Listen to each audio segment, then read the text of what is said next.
नमस्कार दोस्तों, आज मैं आप लोगों के लिए शालिनी गुप्ता जी की एक सुंदर सी रचना हिसाब बराबर लेकर आई हूँ। कहानी अगर आपको पसंद आती है तो इसे लाइक और शेयर कीजिएगा और अगर हमारे चैनल पर नए हैं तो प्लीज़ सब्सक्राइब जरूर कीजिएगा। चलिए कहानी शुरू करते हैं। हिसाब बराबर। आखिर हमें वह सब क्यों नहीं मिलता जिसकी चाहत हमें वास्तव में होती है? क्यों हम तकदीर के हाथों की कठपुतली बनकर रह जाते हैं? प्यार को तो भगवान की पूजा माना गया है, लेकिन अगर उसमें भी धोखे की मिलावट हो तो सच्चा प्यार भी अपना मतलब खोने लगता है। मैंने तो अपनी ज़िंदगी से बहुत कुछ नहीं मांगा था, परंतु फिर भी मुझे रुसवाई का सामना करना पड़ा। कभी कभी यह सब सोचकर मेरा दिल बहुत भारी हो जाता है, किंतु फिर यह सोचकर अपने मन को तसल्ली दे देता हूँ कि शायद इसमें भी ईश्वर की कोई मर्जी होगी। अभी मैं ये सब सोच ही रहा था कि धीरे धीरे डाइनिंग हॉल में लोगों की संख्या बढ़ने लगी। सभी अपनी पसंद का खाना ऑर्डर कर रहे थे। कुछ लोग अपनी फैमिली के साथ आए हुए थे तो कुछ लोग अकेले ही इस खुशनुमा शाम का मजा ले रहे थे। 5 स्टार होटल का मैनेजर घूम घूम कर सभी का ऑर्डर ले रहा था। मैं इस समय एक 5 स्टार होटल के डाइनिंग हॉल में गाना गा रहा हूँ। वहाँ पर बैठे सभी लोग बढ़िया खाने के साथ साथ मेरी सिंगिंग एंजॉय कर रहे हैं। मैं अब तक काफ़ी लोगों की फरमाइश पूरी कर चुका हूँ। मेरे सुरों की मिठास और माहौल की नजाकत लोगों को लुभा रही थी। सामने बैठे लोग स्वादिष्ट खाने का आनंद लेते हुए मेरी आवाज़ में खोए हुए थे। तभी अचानक दरवाजे से एक नवविवाहित जोड़ा अंदर दाखिल हुआ। उनकी आंखों में नई नई शादी की चमक थी, होठों पर मुस्कान थी और हाथों में एक दूसरे की गर्माहट। उन्होंने अपनी पसंद के एक रोमांटिक गाने की फरमाइश की। जैसे ही मैंने अपनी गिटार के तार छेड़े तो वे दोनों डांस फ्लोर पर आ गए। उन्हें डांस करता देखकर और भी लोग डांस फ्लोर पर आ गए और मेरी सिंगिंग का मजा लेते हुए नाचने लगे। सभी के लिए यह शाम एक यादगार लम्हा बनकर रह गई। हर कोई खुश नजर आ रहा था। सभी के चेहरे मुस्कान से भरे हुए देखकर मेरे मन को एक अजीब सा संतोष मिला था। उनकी खुशी देखकर मैं भी मुस्कुरा दिया, लेकिन मेरे दिल के किसी कोने में कुछ चटक सा गया। पता नहीं क्यों अचानक मुझे नायरा की याद आने लगी। मेरी जिंदगी, मेरा पहला प्यार और उससे बढ़कर मेरे सुख दुख की साथी। पर अब वह मेरे साथ नहीं है। रात गहराई तो मैं भी अपना सामान समेटकर घर लौट आया। मेरी आंखों में थकावट थी किंतु नींद नहीं थी। बिस्तर पर लेटे लेटे अतीत की यादों का कारवां फिर से आंखों के सामने उतर आया था। कॉलेज के दिनों में संगीत सिर्फ मेरा शौक था, परंतु वही शौक नायरा को मेरी ओर खींच लाया था। कैंटीन में जब मैं दोस्तों के साथ गाने की प्रैक्टिस कर रहा था तब वह पहली बार मेरे पास आई थी।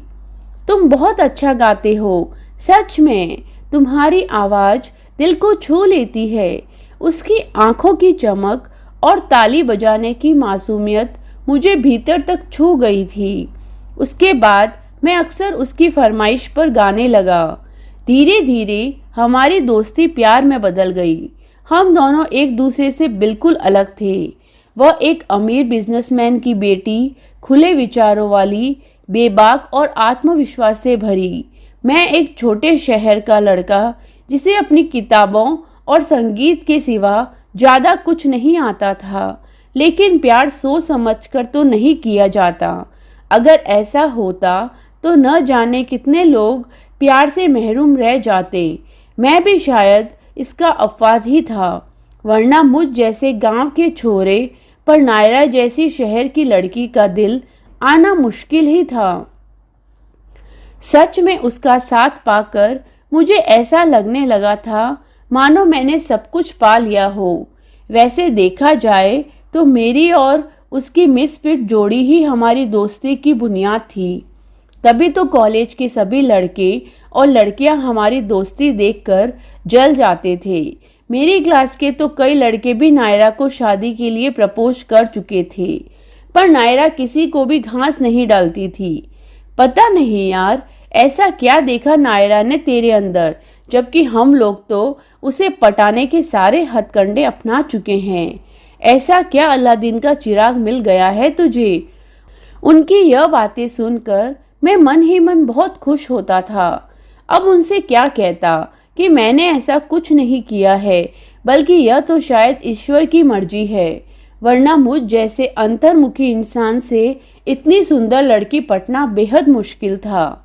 फिर धीरे धीरे हमारी दोस्ती पर प्यार का रंग चढ़ने लगा था। जब मुलाकातें बढ़ने लगी तब हमारी बातचीत भी बढ़ने लगी थी।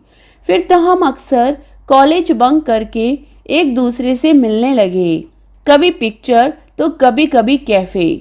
सच में ज़िंदगी बहुत हसीन हो गई थी। नायरा, मैं अक्सर सोचता हूँ कि मुझ जैसे सीधे साधे आदमी पर तुम जैसी परी का दिल कैसे आ गया। सच में मैं बहुत किस्मत वाला हूँ, मैं उसका हाथ पकड़कर कहता। मैं एक बिजनेसमैन की बेटी हूँ, इसीलिए कोई भी सौदा नुकसान का नहीं करती।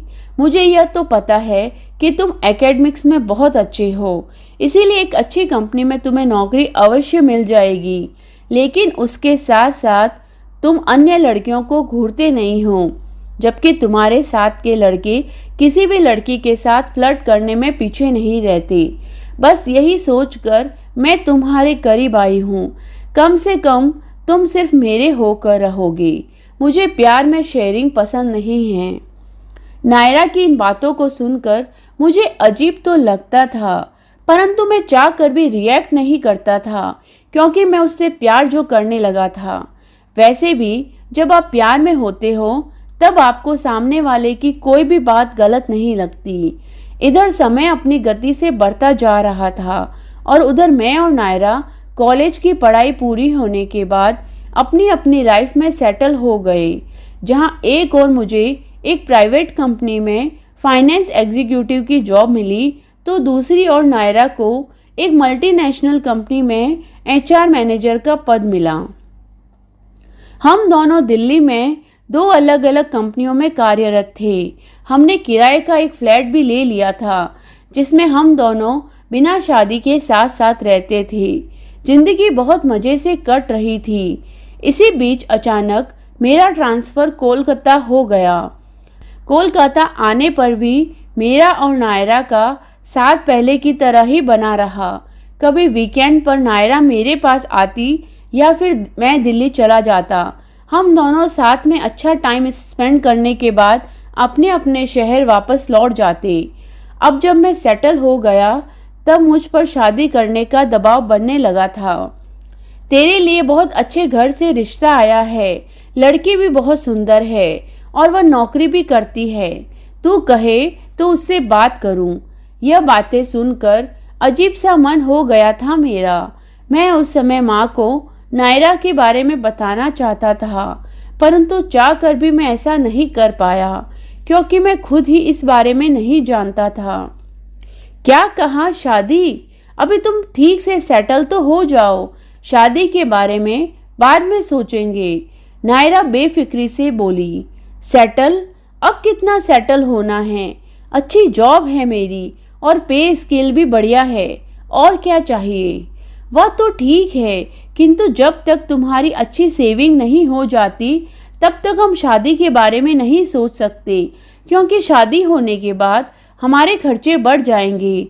पहले अपना बैंक बैलेंस बढ़ाने पर ध्यान दो, फिर शादी करेंगे। नायरा की यह बातें सुनकर मेरा शादी करने का सारा जोश ठंडा पड़ गया था। नायरा, खर्चे तो कभी खत्म नहीं होते। खर्चों का क्या है, एक आज खत्म हुआ तो दूसरा कल शुरू हो जाएगा, पर इसकी वजह से हम अपनी खुशियों को तो नहीं रोक सकते। आखिर तुमने कर ही दी ना मिडिल क्लास वाली बातें। अरे बुद्धू, मैं शादी करने से कब मना कर रही हूँ, लेकिन इसके लिए सही वक्त आने दो। नायरा अपना फैसला ले चुकी थी। मैं नायरा के इस फैसले से खुश नहीं था, परंतु फिर भी यह सोचकर चुप रह गया कि शादी जैसे अहम फैसले में नायरा की हाँ होना भी तो जरूरी है। मैं उस समय नायरा से यह कहना चाहता था कि शादी के लिए दिलों में प्यार होना जरूरी है। अगर फिर थोड़े कम पैसे भी हो तो चलेगा, क्योंकि प्यार ही तो दिलों को जोड़ कर रखता है। पर मैं उसे यह कह नहीं पाया। उसे तो पैसों के आगे कुछ नजर ही नहीं आता था। जिंदगी ने अचानक करवट ली और किसी वजह से मेरी नौकरी चली गई। तब अचानक नायरा का मेरे प्रति रवैया बदलने लगा। एक तरफ मेरा अचानक बेरोजगार होने का दुख और उस पर नायरा की बेरुखी। मैं टूटकर बिखरने लगा था। एक नायरा ही तो थी जिसे मैं अपने दिल की बातें खुलकर कह सकता था, परंतु उस समय वो मुझसे बात तक करना पसंद नहीं करती थी। वैसे भी मेरा नायरा के अलावा कोई और दोस्त नहीं था जिससे मैं अपने दिल की बातें शेयर कर पाता। नायरा और मेरे बीच की दूरियां बढ़ने लगी थी। हालांकि मेरी ओर से इन दूरियों को मिटाने की पूरी कोशिश रही, किंतु नायरा ने तो जैसे मेरी शक्ल तक ना देखने की कसम खा ली थी। पहले नायरा मुझे दिलासा देती रही, पर कुछ ही महीनों में उसके व्यवहार में ठंडापन आ गया। फोन पर कम बातें, मिलना जुलना बंद। मैं अपनी बेरोजगारी से पहले ही टूटा हुआ था। ऊपर से उसकी बेरुखी ने जैसे मेरी बची खुची ताकत भी छीन ली थी। मैंने कई जगह इंटरव्यू दिए, लेकिन सफलता नहीं मिली। घर के खर्चे पूरे करने के लिए मैंने अपने सिंगिंग के जुनून को प्रोफेशन बना लिया। पहले छोटे छोटे कैफ़े, फिर बड़े होटल, और धीरे धीरे मेरी आवाज़ लोगों को पसंद आने लगी। शो बढ़ने लगे, पैसे आने लगे। शो बढ़ने लगे, पैसे आने लगे। सिंगिंग मेरे लिए स्ट्रेस बस्टर भी बन गया। अब मैं पहले से बेहतर महसूस करने लगा था। मैं अब अपने घर पर भी पैसे भेजने लगा था। इस बीच नायरा पूरी तरह मेरी जिंदगी से गायब हो गई। शायद उसे अब मेरी ज़रूरत नहीं थी। मैंने भी धीरे धीरे खुद को संभाल लिया। प्यार का दर्द धीरे धीरे आत्मसम्मान में बदलने लगा था, लेकिन फिर भी मुझे नायरा की बहुत याद आती थी। मैं कई बार सोचता कि क्या पैसा प्यार से बढ़कर होता है। मैंने तो उसे सच्चा प्यार किया था, पर शायद वह प्यार में व्यापार ढूंढ रही थी। काश उसने समझा होता कि प्यार तो हमें बहुत लोगों से हो सकता है, परंतु सच्चा प्यार किसी एक से ही होता है।